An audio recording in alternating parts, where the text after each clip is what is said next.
Good morning, I'm WaywornWyrm, and welcome to my channel.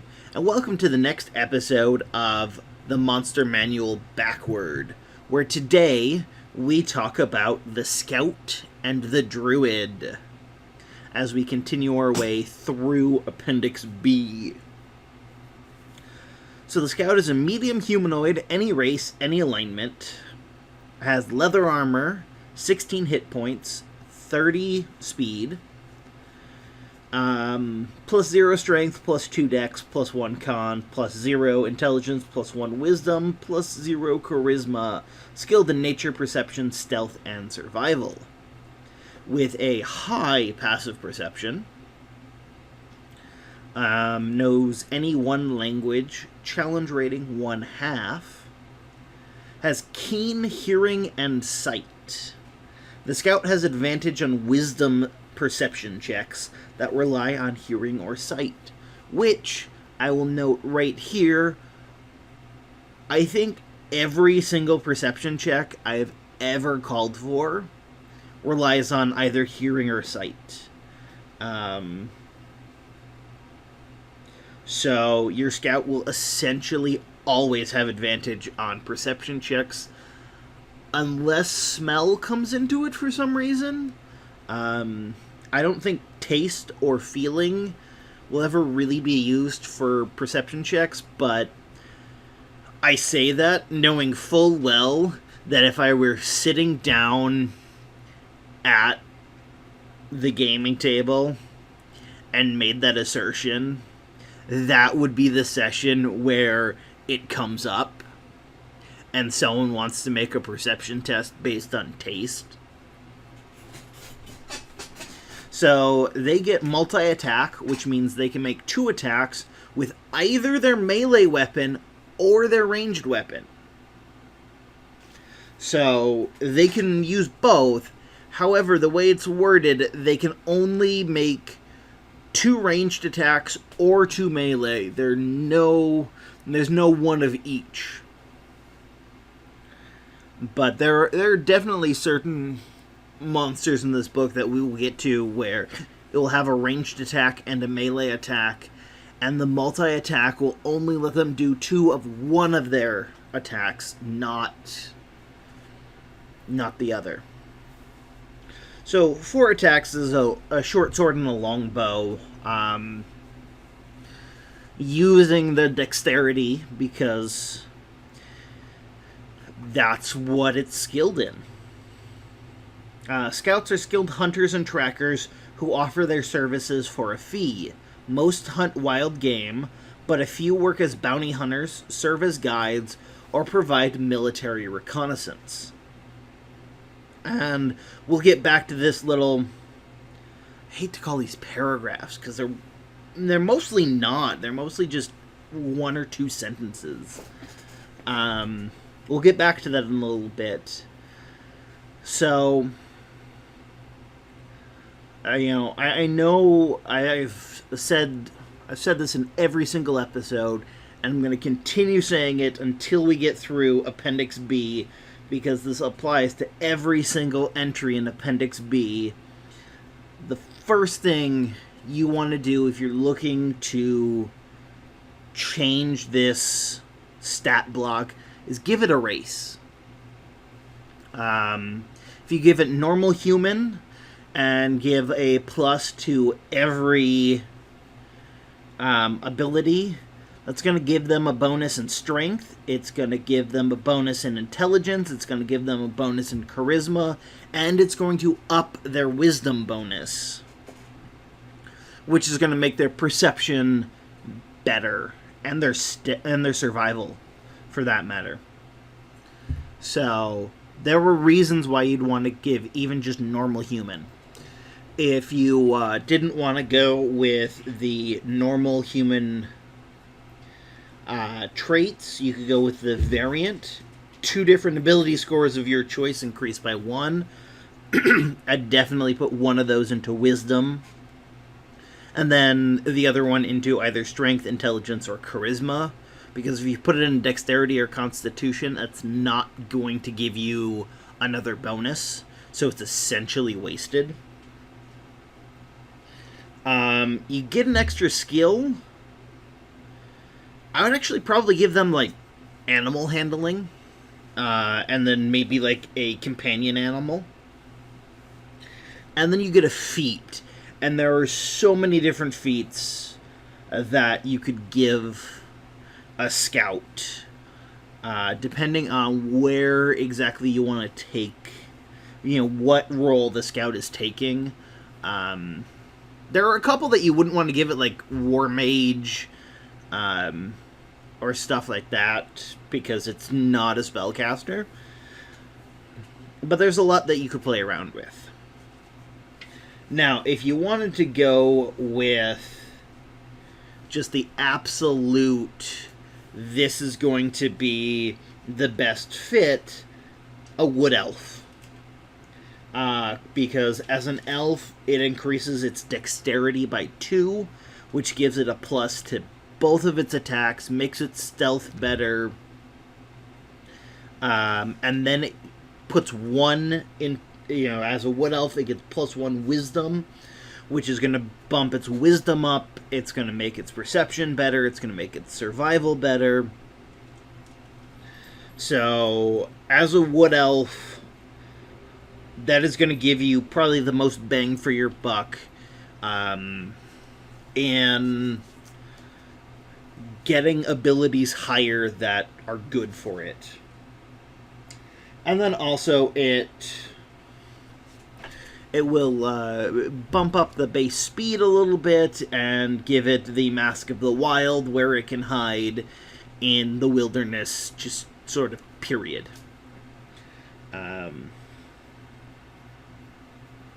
A Dwarven Scout would be fun. If I had a Dwarven Scout, I would consider changing the weapon from a short sword. I might not, though, because as it would just give it a overall -1, so probably not. But if it's a hill dwarf, it's going to get that +1 wisdom. If it's a mountain dwarf, it gets the +2 strength, which is where I was talking about. And it, just as a normal dwarf, it gets +2 to its constitution, which gives it at least an extra point of health. Actually, it should give it 3 more points of health.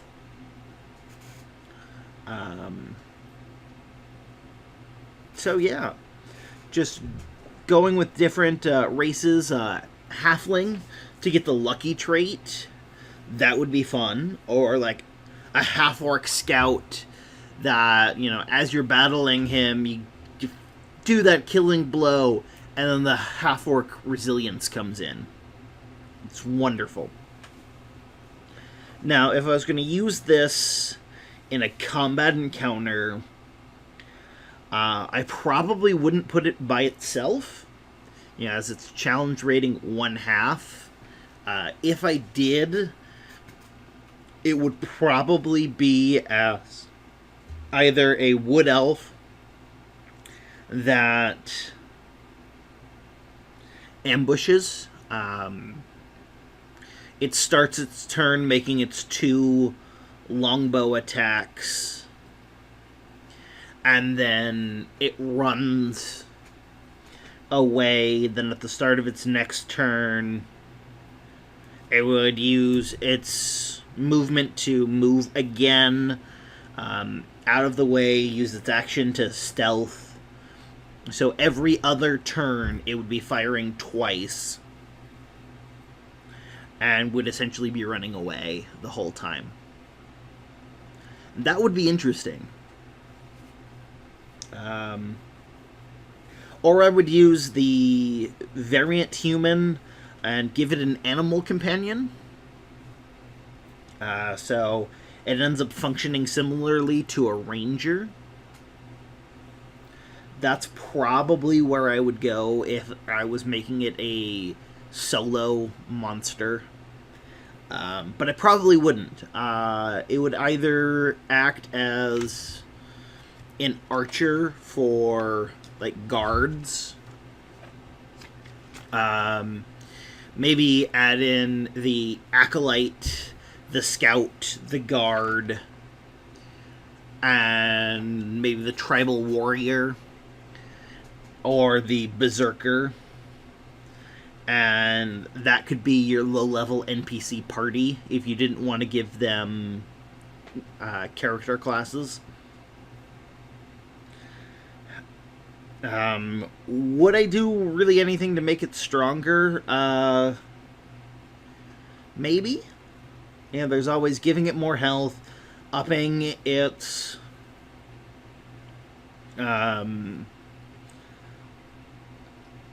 wow, that took a really long time for me to remember the word attribute. Okay, then.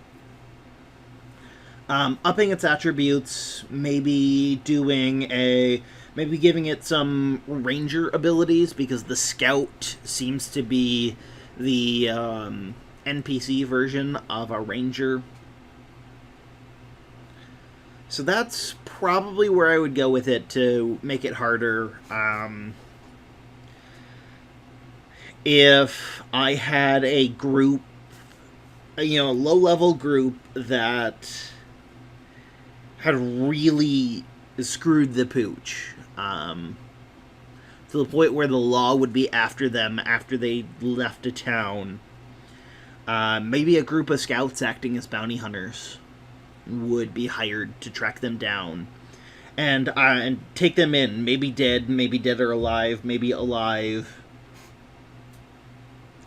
But that's where I would go to just sort of show the party that this world might not be fucking around.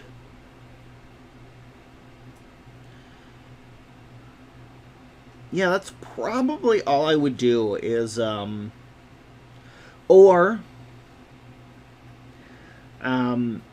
maybe if they need to get from place to place, they hire a scout as a guide, or a random encounter in the wilderness of like a neutral scout who is hunting. Or maybe if I've got this big baddie monster in the woods that they're traveling through, they come across a scout who gives them the first warning. Something like that. So that is everything I can think of on the Scout. And let's transfer over to talking about the Druid. Okay, now for the Druid, again, medium humanoid, any race, any alignment. That is something that I want to point out, because as I found out in a couple weeks ago in my Curse of Strahd game,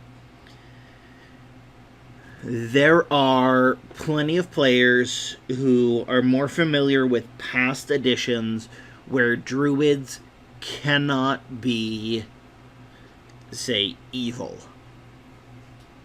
They can be. In 5th edition, there's no alignment restrictions.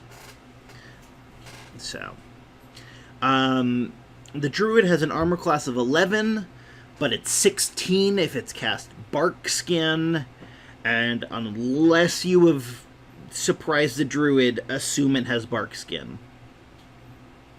It's 27 hit points, 30 speed, plus 0 to strength, plus 1 to dexterity, plus 1 to constitution, plus 1 to intelligence, plus 2 to wisdom, plus 0 to charisma. Skilled in medicine, nature, and perception. Has a decent passive perception, 14. It's 1 less than the Scout, but is still fairly high. It knows Druidic plus any 2 languages. Challenge rating 2. It is a 4th level spellcaster that uses Wisdom, and has the cantrips Druidcraft, Produce Flame, and Shillelagh. 4 first level spots of Entangle, Longstrider, Speak with Animals, and Thunderwave, and 3 slots of 2nd level of Animal Messenger and Barkskin. It has a quarterstaff that it can attack with. Remember that the quarterstaff does benefit from Shillelagh and can be wielded in 1 or 2 hands. Since your druid doesn't have a shield or anything like that, you'd probably always want it to be swinging with 2 hands. Druids dwell in forests and other secluded wilderness locations where they protect the natural world from monsters and the encroachment of civilization. Some are tribal shamans who heal the sick, pray to animal spirits, and perform spiritual guidance. So, again, we would want the first step in changing this up is changing the race. Any race that gives +1 to wisdom would be really good for the druid, because that would bump its strongest ability, wisdom, up 1. I'm partial to dwarven druids because of one of the very few D&D books I ever read. I read it years and years ago. I don't remember even what it's called, but there's a dwarven druid who wields a massive club that is referred to as a tree. And that image has always stuck with me, and I find it amusing. So, almost any race has its pros and cons. I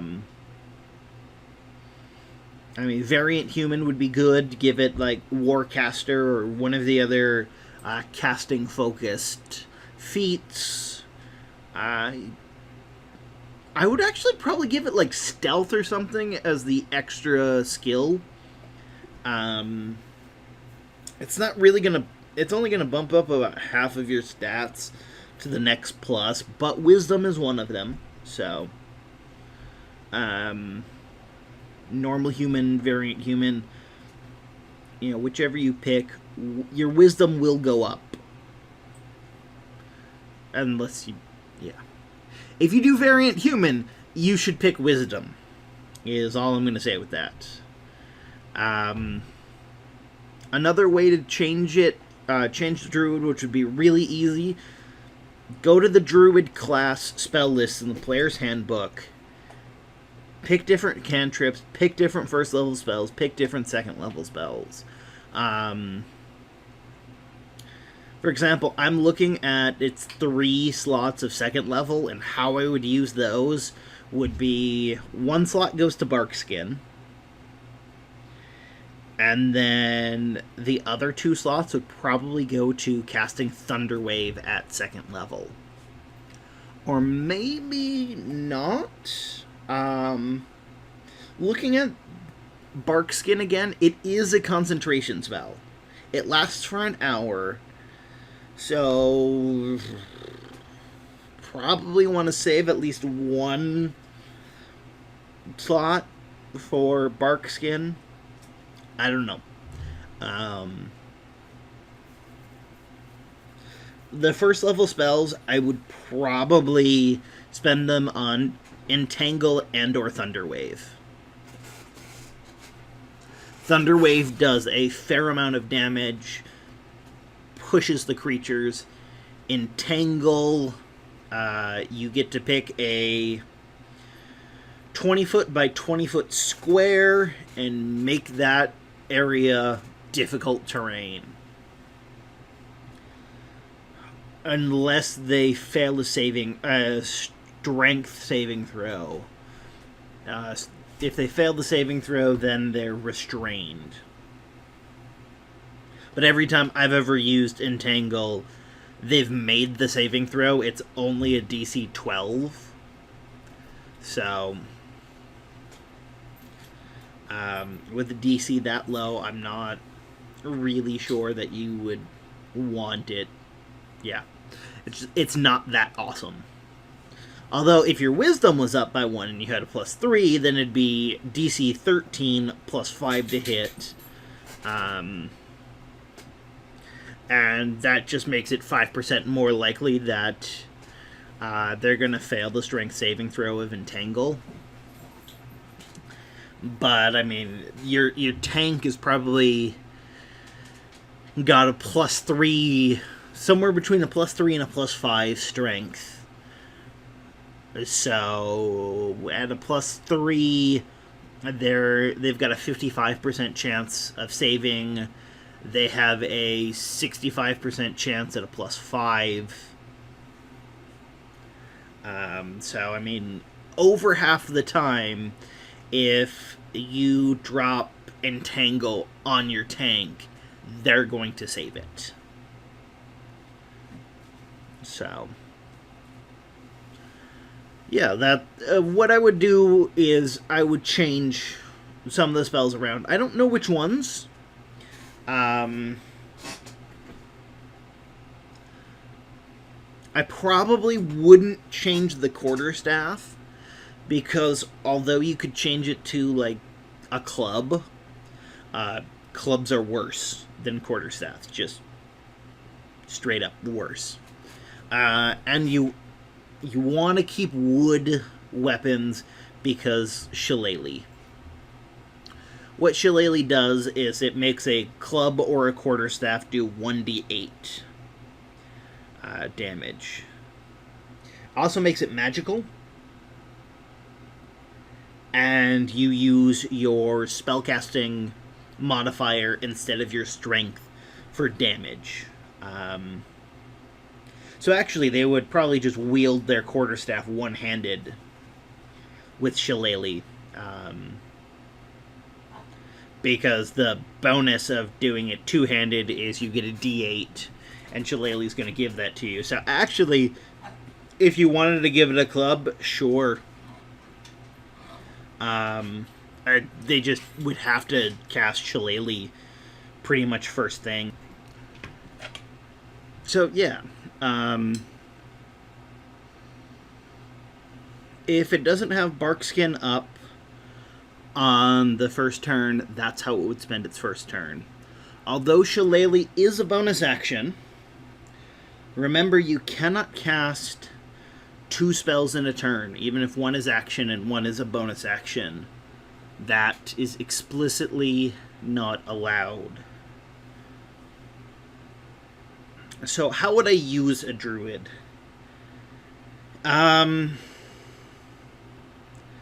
Probably an encounter in a forested area. I'm a really big fan of the evil, apocalyptic, Cult of the Winter druids from Eberron. Or like there's one that's like Ash Warriors or something like that. I really enjoy evil druids because people don't as I said earlier, people don't associate druids with evil.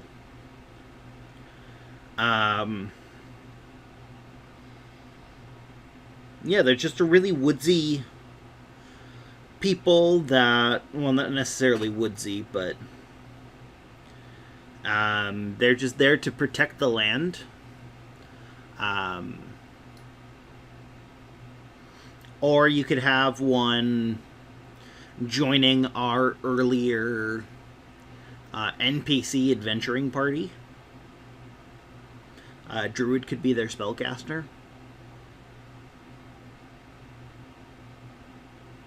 Yeah, I think that's actually about everything. So, thank you everyone for listening to the next episode, or to the newest episode of the Monster Manual Backward. Tune in tomorrow for the next episode in the Stolen Lands. And tune in next Wednesday as we get to the Gladiator. And I might just do Gladiator. We'll see. Thank you.